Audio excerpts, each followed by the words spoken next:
Hi, I'm Rob Boyd, an English photographer from the UK. I decided to create this podcast series talking to international photographers whose work I truly love. I realised I knew nothing about these amazing people apart from their names and their stunning work. So I created a set of hopefully entertaining questions that finds out who they are and what they love. Hi Simon, nice to see you. I'm so glad you're here. Hello, Rob. Yeah, how are you? Okay. Yeah, doing well. It's freezing cold at the minute, so it's one of those. Bit of a change in the weather. Yeah, absolutely. So if you can start with your name and your Instagram name, that'd be amazing. Okay, so my name is Simon Evans. My Instagram name is Rillaman, and that is pretty much because I had a nickname in school because I had an infatuation with a band called Marillion, and it sort of evolved from there really, and it's stuck with all my friends, and so sort of most people who know me now wouldn't know me as Rillaman, but obviously more now because I'm a street photographer and that's my name on Instagram because that was the only one available I could choose at the time. So I thought that'll do. Great. Yeah, that's a fun fact. And I met Fish once, the lead singer of Marillion. I met him in a pub in Henley. He was a really nice fella, big old boy, but spent 10 minutes having a chat. He was really, really friendly. Yeah, I think he is a big guy. He is a big guy. Yeah, yeah. And very Scottish from what I remember as Oh, well, yeah. Yeah. Yeah, absolutely. Brilliant. And have you got a website? Yeah, the website's Rillaman.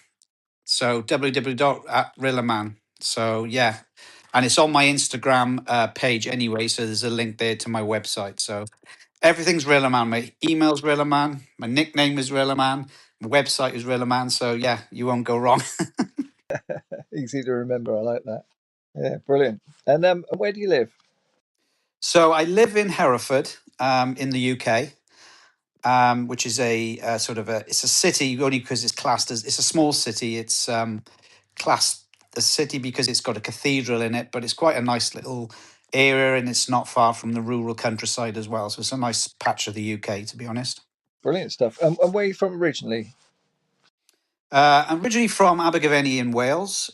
It's a small market town just over the border from Hereford.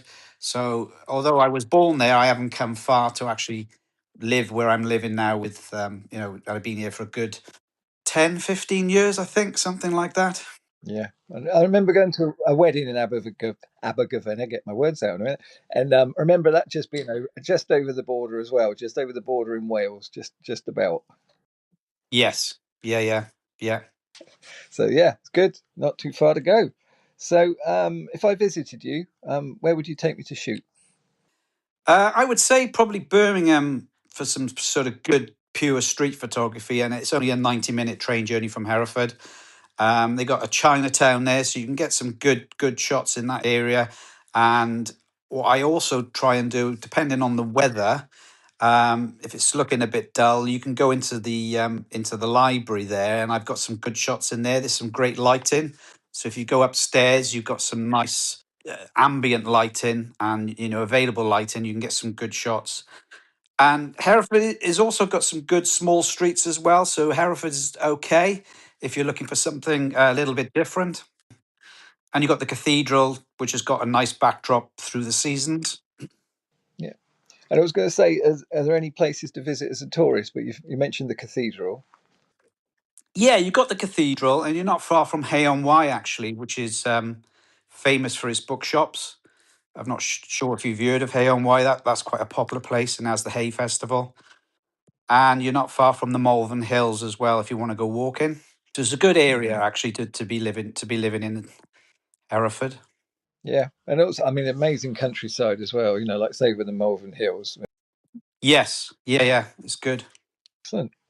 So, where's your favourite destination in the world? Where do you love the most? It must be Poland because I have a Polish wife.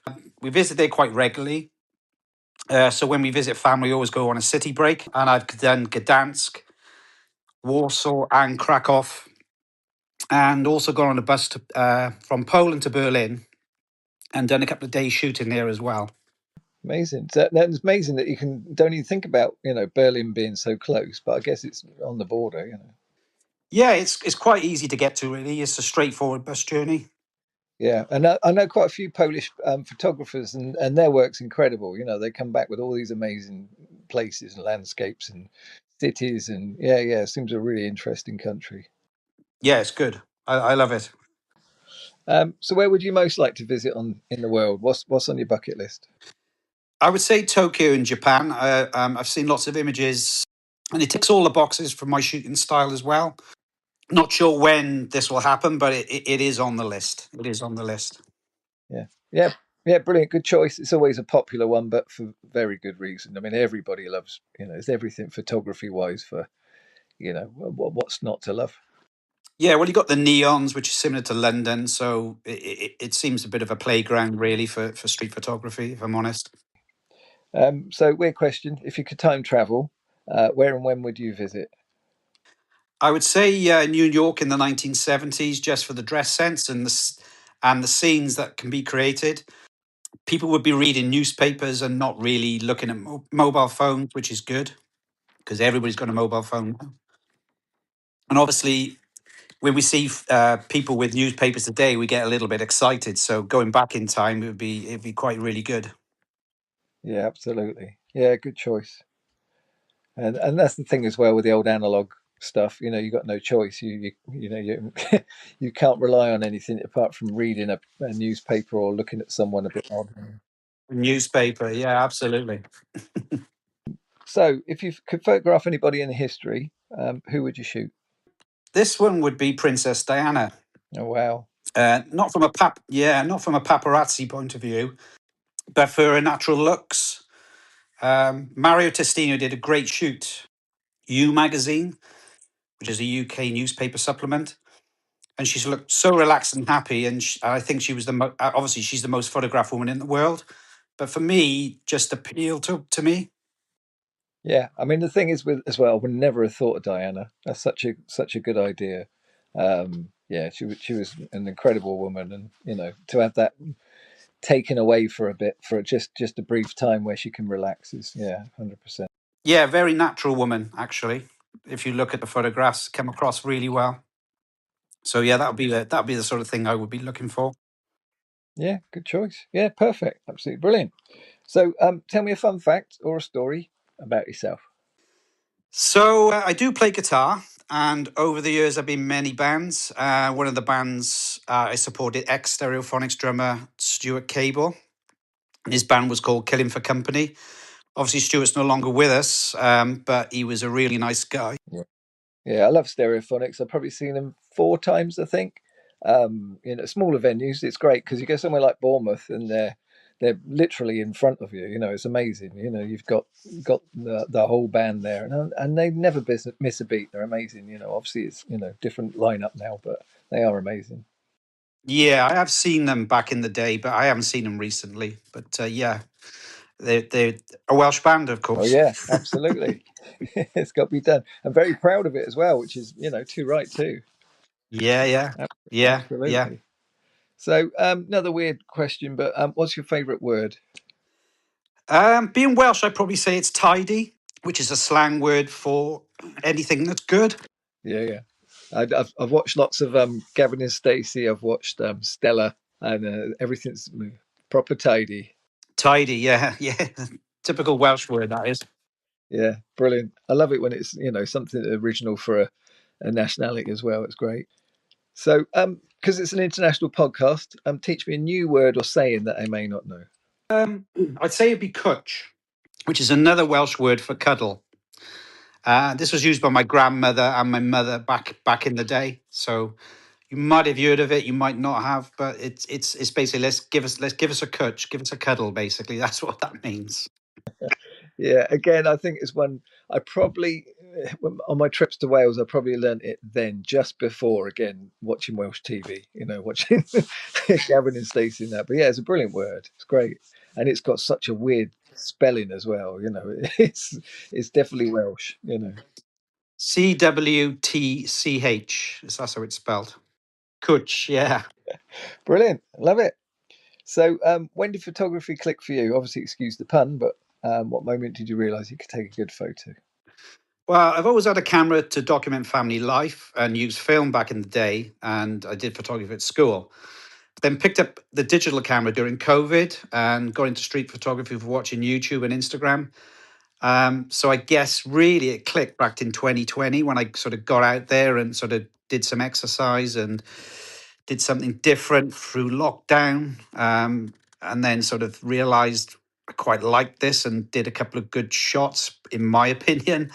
I mean, I look back at them now and they're probably not the best, but I realized that, I could capture those candid moments basically. Which that's what I tend to do, the candid moments rather than any posed stuff really. So yeah, 2020. And I think the thing is, there's always a progression. You always look at stuff and think, oh, but there's still stuff that stands out, still stuff that you think, yeah, actually, I'm quite proud of that. That's great. But you do look at older stuff and think, oh, but it's still part of your journey. Well, that's it. You've said it. It's a journey. And if as long as you're going along that journey and improving, and then looking back and like I look at back at photographs today, and I can see where I've come. If that makes sense, especially with editing and composure. Yeah, brilliant. So this is the tricky part then, talking about photos. Your favorite three and why you like them. So on my Instagram, I have three pinned photographs. So one of a gentleman with an umbrella that was taken on Remembrance Sunday in Hereford. It was an awful day, and obviously it was everybody had umbrellas, and I just seen this guy through the crowd, and I just caught him at the right time. He sort of was looking up in that moment as if to say, "Please stop raining," and I just caught it at that right time. So I'm quite sort of proud of that one. And the second one is a gentleman taking through a steamy bus window on another rainy day in London. And that was early in the morning. I went to London on a couple of days with my wife, and I went out early morning to see what I could get. It was a horrendous day again, and there was nothing happening. And then I noticed everybody on the bus, that the bus windows were steamy, and then the rain was coming down the bus window. So I just stood literally by a traffic lights, fired off the shot, and yeah, that's the shot. That's one of my favorite shots actually, and it's on my it was my pinned one. And the last one would be one I taken on Baker Street Tube Station, and it's platform 5. It's got that special sort of real old look to a tube station, and the lighting in the arches. And it's a single person. She's on a mobile phone, but I wasn't too worried about that. I just took it purely because she was in the moment and the lighting was perfect. And there's a bit of a trick to try and get people singly on that platform 5 is wait for the train to go, or the tube train to go. Everybody comes down and they all sit on the bench underneath that light. So if you wait long enough, you'll catch somebody on their own. Wait a little bit longer, and as they come down, it becomes a bit more busy. But I've seen lots of people take similar shots as well, but I was quite pleased with that one, to be honest. Yeah, absolutely. I mean, I've tried my own version of that, and it never really works for me. It gets close, but everyone has a go, and everyone tries it, and be rude not to. But Yeah, no, you got to try it, Rob. You got to yeah, try it. absolutely. And that umbrella shot, that just blows me away. That one, it just reminds me of a British movie or still or something. It's just like something like a Paddington or a classic kind of. It's got those tones and the way he's looking up. It just looks like it's straight out of a movie. I love that shot. Yeah, I think you're right. I think that's. I mean, it's always people's. It's that fleeting moment. It's just catching it at the right time, and then yeah, when you get it home and then you download it and you just that's you think yeah, perfect. And I only ever take one thing I was going to say. I only ever take one shot. I don't do multiple shots. So if I either get it or I don't, if that makes sense. Yeah, sure. Don't get Yeah. me don't get me wrong. There are loads that go in the bin, Yeah, but we're all like that. Absolutely. yeah, but yeah, I don't see the point in doing multiple shots unless you're going to do something that was moving, if that makes sense. Yeah, yeah, of course. Yeah, yeah. Sometimes I must admit I'd probably take three shots possibly. I don't do burst mode or any of Yeah, that stuff, but sometimes because you people do blink. And you get the perfect shot, and then they got their eyes closed, and you think, oh god, or they just slightly move, or so I do tend to do maybe two or three just in case. I think the reason I probably don't do that is when you come to download your photographs. If I go on a trip to London, you can be taking 300 shots, single shots. So you're going to triple that if you're doing three of everything, and then it becomes a nightmare in terms of culling everything.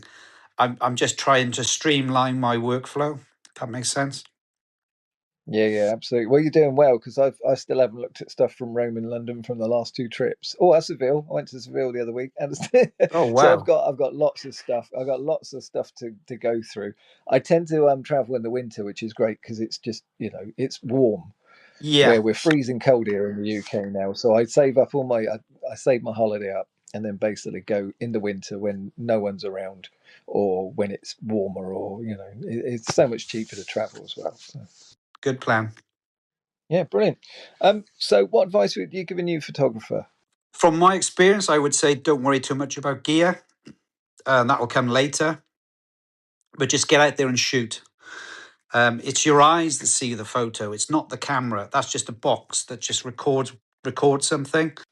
And don't worry too much about the settings. I mean, I do auto everything. Not auto exposure. I do aperture priority, but I make it so I capture the moment and not worry about the settings. If you know what I mean, because if you worry about the settings, the moment's gone. So that's the key thing for street for me. Yeah. No, I totally agree. I don't, that's the thing. And you get in that moment, and you forget what you're doing anyway. It's just automatic. You just get on and do it. So Yeah, and I've also had schoolboy error is always take your lens cap off, even if you think, well, I'm going to move on to somewhere else, because sometimes you're going to be so quick. yeah, and sometimes it goes into standby. It goes into sleep, and then you've got to wake it up, and it's gone. Yeah, absolutely. Yeah. No, brilliant.